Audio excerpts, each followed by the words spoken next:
નમસ્કાર વિદ્યાર્થી મિત્રો, આજે આપણે ધોરણ 11 અર્થશાસ્ત્ર વિષયમાં ચેપ્ટર નંબર 1 થી શુભ શરૂઆત કરીએ છીએ, જેનું નામ છે અર્થશાસ્ત્ર વિષય પ્રવેશ, ઇકોનોમિક્સ એન્ડ ઇન્ટ્રોડક્શન્સ.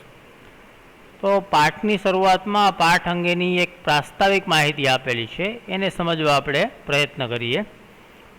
તો જો પહેલું જ વાક્ય લખેલું છે અહીંયા, માનવી બુદ્ધિશાળી પ્રાણી છે, એટલે કે કોઈપણ પ્રકારનું આ માનવ જે છે એ વિશ્વની અંદર એકમાત્ર બુદ્ધિશાળી પ્રાણી છે.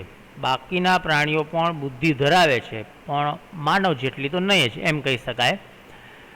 આગળ કે તેથી તે પોતાની આસપાસની પરિસ્થિતિનું વિશ્લેષણ કરી શકે છે અને વર્ગીકરણ પણ કરી શકે છે કે આપણી આસપાસ જે કંઈ ઘટનાઓ બની રહી છે કે સમાજમાં જે કંઈ વ્યવસ્થાઓ ઊભી થઈ રહી છે એ પણ જોઈ શકીએ છીએ, જાણી શકીએ છીએ, એને સમજવા માટે પણ પ્રયત્ન કરી શકીએ છીએ.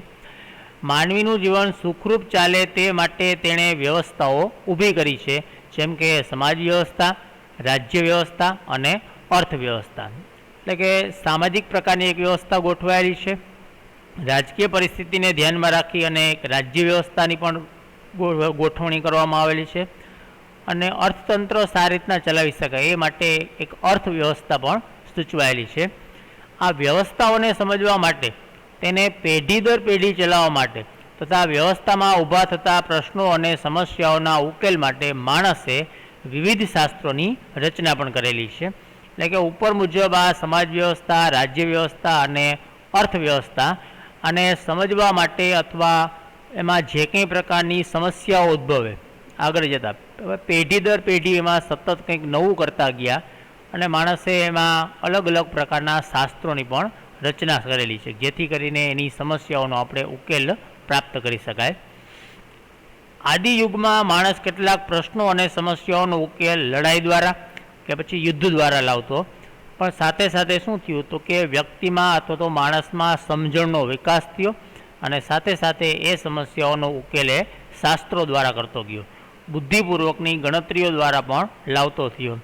એટલે એવું જાણવા મળ્યું કે પહેલાંની સ્થિતિ એવી હતી કે માણસ કોઈને કોઈ પ્રકારના સમસ્યાઓ ઉદ્ભવે તો હરહંમેશ પોતે લડાઈ અથવા યુદ્ધ કરતો અને એના દ્વારા એ સમસ્યા ઉકેલવા પ્રયત્ન કરતો.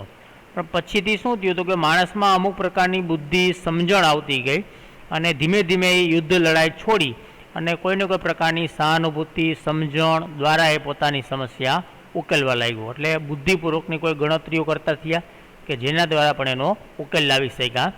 કે અર્થશાસ્ત્ર આ રીતે માનવીની આર્થિક સમસ્યાઓના ઉકેલ માટે તથા માનવીના આર્થિક વર્તનનો અભ્યાસ કરતું શાસ્ત્ર પણ છે. એક સામાન્ય અર્થમાં પણ આ એમ કહી શકીએ આપણે, અર્થશાસ્ત્ર શું છે તો કે માનવીની જે કંઈ આર્થિક સમસ્યાઓ ઉકાવે છે એનો ઉકેલ કઈ રીતના લાવવો, એ સમસ્યાઓ કઈ રીતના સુલટાવી, કઈ રીતના એનો ઉકેલ લાવવો, એ અને માણસ દ્વારા કરવામાં આવતી પોતાની આર્થિક પ્રવૃત્તિ. જો આર્થિક પ્રવૃત્તિ એટલે શું કે અર્થ ઉપાર્જન માટે, હું ખાલી માત્ર આર્થિક પ્રવૃત્તિ અથવા આર્થિક વર્તનની વાત કરું છું કે આર્થિક પ્રવૃત્તિ દ્વારા તમે કોઈ નાણાકીય કમાણી કરી શકો છો, તો તમારું પોતાનું અર્થતંત્ર આધારિત વર્તન કયા પ્રકારનું રહેલું છે એનું પણ એક શાસ્ત્ર છે અથવા અભ્યાસ કરતું આ શાસ્ત્ર રહેલું છે.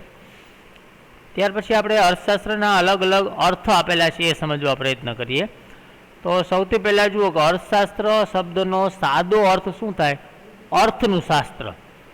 અર્થશાસ્ત્ર એટલે સિમ્પલ કે અર્થનું શાસ્ત્ર, અને સંસ્કૃત શબ્દ જે છે અર્થ પરથી આ શબ્દ ઉતરી આવેલો છે. કે સંસ્કૃત શબ્દની અંદર ભાષામાં એક અર્થ શબ્દ હતો, તેના ઉપરથી આ શબ્દ જે છે એ ઉતરી આવેલો છે. પ્રાચીન કોઈ પ્રકારના સંસ્કૃતની અંદર શું થતું કે અર્થ શબ્દના અનેક અર્થ હતા પાછા, કે ખાલી માત્ર સંસ્કૃત ભાષાની અંદર અર્થ શબ્દ લ્યો તો એના ઘણા બધા અર્થ થતા, કે જેનો એક શું થતો ઉદ્દેશ્ય એવો અર્થ થતો કશુંક મેળવવું અથવા તો પ્રાપ્ત કરવું, જે આધુનિક આર્થિક અર્થ સાથે વધારે સુસંગત અથવા બંધ બેસે છે. આર્થિક એટલે શું તો કે કોઈને કોઈ પ્રકારનું નાણાં વિશે કોઈ બાબતો રજૂ કરતું હોય એની સાથે આ અર્થશાસ્ત્ર સંકળાયેલું છે. અંગ્રેજી શબ્દ ઇકોનોમિક્સ ગ્રીક શબ્દ જે છે ઓઇકોનોમોસ પરથી ઉતરી આવેલો છે. એક વાક્ય અથવા વિકલ્પના ક્વેશ્ચન તરીકે યાદ રાખજો વિદ્યાર્થીઓ કે ઇકોનોમિક્સ જે છે એ અંગ્રેજી શબ્દ છે જ્યારે એ મૂળ શબ્દ ગ્રીક ભાષા રહેલી છે એ ગ્રીક ભાષાના ઓઇકોનોમસ નામના શબ્દ પરથી ઉતરી આવેલો છે. પ્રાચીન ગ્રીસમાં ઘર વખરી સરસામાન કે જે વ્યક્તિગત માલિકીના હોય તેને ઓઇકોસ કહેતા અને આ ઘરના સરસામાનનું વ્યવસ્થાપન કરવાની રીતને નોમસ કહેતા. એટલે બે પ્રકારના વર્ડ થયા. ગ્રીક લેંગ્વેજના પણ બે શબ્દ હતા, ઓઇકોસ અને નોમોસ. આ બે વર્ડ. ઓઇકોસમાં શું હતું એ ગ્રીકમાં? તો કે જે લોકોની ઘરવખરી છે, મીન્સ કે આપણા ઘરમાં કોઈ સામાન રહેલો છે એ જે તે વ્યક્તિની માલિકીનો હોય, તો એ માલિકીની વ્યક્તિના ઘરના સરસામાનની વ્યવસ્થાપન એટલે કે એની સંભાળ રાખવા માટે એક નોમોસ શબ્દ વપરાતો. આ બંને વર્ડને સાથે મેળવીને આ ઓઇકોનોમસ નામનો વર્ડ ગ્રીક ભાષામાં રચાયેલો છે કે જેના ઉપરથી અંગ્રેજી ભાષામાં ઇકોનોમિક્સ શબ્દ ઉતરી આવેલો છે. નેક્સ્ટ છે અર્થશાસ્ત્રનું ભારતીય ચિંતન શું રહેલું છે, ઇકોનોમિક્સ ઇન ઇન્ડિયન થોટ દ્વારા. તો ભારતમાં સભ્યતા અને સંસ્કૃતિનો ઇતિહાસ આશરે 5000 વર્ષથી પણ વધુ વર્ષ જૂનો છે. આપણી ભવ્યતા, આપણી સાંસ્કૃતિક વારસો, આપણી સંસ્કૃતિ જે રહેલી છે અંદાજે 5000 વર્ષ પહેલાંની સ્થિતિ રજૂ કરે છે. કે માટે જ ભારતીય તત્વચિંતનમાં માનવ જીવનના વિવિધ પાસાનો અભ્યાસ અને માર્ગદર્શન પણ જોવા મળે છે. એની પણ એક સમજ અપાયેલી છે આપણા એ શાસ્ત્રો દ્વારા. ધર્મ, અર્થ, કામ અને મોક્ષ આ 4 પુરુષાર્થ છે કે જે માણસે કરવાના હોય છે. કે કોઈ પણ માનવ હોય અત્યારના સમયમાં તો ધાર્મિક પ્રવૃત્તિ પણ કરતા હશે, નાણાં કમાવા અંગેની પ્રવૃત્તિ કરતા હોય તો અર્થજન્ય કોઈ કામકાજ સાથે સંકળાયેલા હોય, અને વ્યક્તિના મૃત્યુનું જીવન પર્યંત એ મોક્ષ પ્રાપ્ત કરે છે એ સ્થિતિ. કે માનવ જીવનના 4 મુખ્ય ઉદ્દેશ્ય છે કે જેમાંથી અર્થ માટે કરવામાં આવતી પ્રવૃત્તિ સાથે અર્થશાસ્ત્રને લેવા દેવા છે. અર્થ એટલે શું? તો કે કોઈ નાણાકીય બાબતો સાથે જે આપણે પ્રવૃત્તિ કામકાજ ચલાવીએ છીએ તો એની સાથે ખાસ કરીને અર્થશાસ્ત્ર સંકળાયેલું છે. એની સાથે વધુ પડતો નિસ્બત જોવા મળે છે. કશુંક મેળવવાની અપેક્ષા સાથે થતી પ્રવૃત્તિ એ અર્થપૂર્ણ પ્રવૃત્તિ છે. તમે કંઈક વસ્તુ પ્રાપ્ત કરવા માગો છો, મીન્સ કે કોઈ કામકાજ કરો અને એમાંથી નાણું પ્રાપ્ત કરવા માગો છો, મીન્સ કે નાણું કમાવા માગો છો. હવે એ માટે જે પ્રવૃત્તિ કરો ને એને અર્થપૂર્ણ પ્રવૃત્તિ કહેવામાં આવશે. જીવન નિર્વાહ એટલે કે આપણે આપણું જીવન પસાર કરવા માટે જે કંઈ પ્રવૃત્તિ કરીએ જીવન નિર્વાહ, અને ભૌતિક સુખની પ્રાપ્તિ માટે અર્થોપાર્જન. અર્થોપાર્જનનો વર્ડને છૂટો પાડીએ આપણે તો અર્થ ઉપાર્જન એટલે કે નાણું કમાવા માટે. તમે જો એ લખેલું છે આવક મેળવવી એટલે નાણું કમાવા માટે તે માણસનું કર્તવ્ય છે અત્યારે. કે સમાજ જીવનની અંદર આપણે જો આપણું જીવન ધોરણ સારી રીતના ચલાવીશું હોય તો એના માટે આપણે નાણાં કમાવા જોઈએ. તો નાણાં કમાયા વગર કંઈ થઈ શકશે નહીં. આશરે 2500 વર્ષ પહેલાં અર્થશાસ્ત્ર નામના પોતાના પુસ્તકમાં કૌટિલ્ય, કે જેનું બીજું નામ શું છે ચાણક્ય, બરાબર છે, વર્ડ યાદ રાખજો, કૌટિલ્યનું બીજું નામ છે ચાણક્ય નામ છે. તેમણે માનવીની આર્થિક પ્રવૃત્તિ માટેનું ચિંતન રજૂ કરેલું હતું. આ સંદર્ભમાં કૌટિલ્યના મતે શું થાય તો કે મનુષ્યની વૃત્તિ અર્થ છે. મનુષ્ય કોઈપણ પ્રકારની માનસજન્ય કોઈ વિચાર કરે તો એ પણ અર્થને લગતો એટલે કે નાણાકીય બાબતોને લગતો કરશે. મનુષ્યના વસવાટવાળી ભૂમિ પણ અર્થ છે. કે જે પૃથ્વી ઉપર આપણે વસવાટ કરીએ છીએ, રહીએ છીએ, તો એ ભૂમિ પણ આપણી શું રહેલી છે? અર્થ રહેલી છે. કે તેવી પૃથ્વીના લાલન પાલનના ઉપાયો દર્શાવતું શાસ્ત્ર એટલે અર્થશાસ્ત્ર. કે જો આ પૃથ્વી ઉપર વસતા દરેક લોકોને પોતાની પ્રવૃત્તિ સારી રીતના કરી શકે, સારી રીતના નાણાં કમાઈ શકે, સારું જીવન ધોરણ પસાર કરી શકે, એટલા માટેની જે પ્રવૃત્તિ અથવા ઉપાયો દર્શાવે છે તેને પણ અર્થશાસ્ત્ર કહેવામાં આવે છે. એટલે આ કૌટિલ્યના મતે અર્થશાસ્ત્રનો અર્થ અથવા વ્યાખ્યા બની ગઈ. ફરીથી મનુષ્યની વૃત્તિ અર્થ છે, મનુષ્યના વસવાટવાળી ભૂમિ અર્થ છે, તેવી પૃથ્વીના લાલન પાલનના ઉપાયો દર્શાવતું શાસ્ત્ર એટલે અર્થશાસ્ત્ર. સેકન્ડ, ભારતીય ચિંતનમાં માનવ કલ્યાણનો સમગ્ર ત્યાં વિચાર થયેલો હતો કે આર્થિક પ્રવૃત્તિ પણ માત્ર અર્થ કેન્દ્રિત ન રહેતા નૈતિક આધારો સાથે સમગ્ર માનવ કલ્યાણને ધ્યાન રાખીને થાય છે.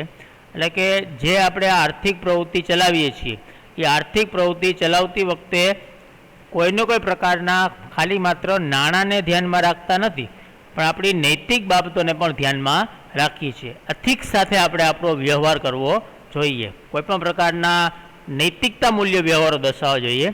એટલા જ માટે શું કીધું હતું કે ચાણક્યના અર્થશાસ્ત્રમાં નીતિશાસ્ત્રની પણ અસર જોવા મળે છે કે ચાણક્ય એટલે કે કૌટિલ્યએ પોતાનું જે અર્થશાસ્ત્ર રચ્યું છે એમાં એને નીતિશાસ્ત્રનો પણ ઉલ્લેખ કરેલો છે કે આપણે નીતિપૂર્ણ વ્યવહાર પણ કરવો જોઈએ.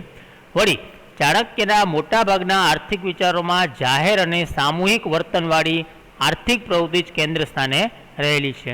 એટલે કે એના નીતિશાસ્ત્રના વિષય પુસ્તકની અંદર શું વાત કરી તો કે મોટાભાગે આર્થિક વિચારો જે કંઈ છે એ સમૂહ માધ્યમો દ્વારા એટલે કે જાહેર જનતા દ્વારા સામૂહિક રીતે કઈ રીતના વર્તન પામે છે એને દર્શાવવામાં આવેલું છે, એને ત્યાં કેન્દ્ર સ્થાને રાખવામાં આવેલા છે.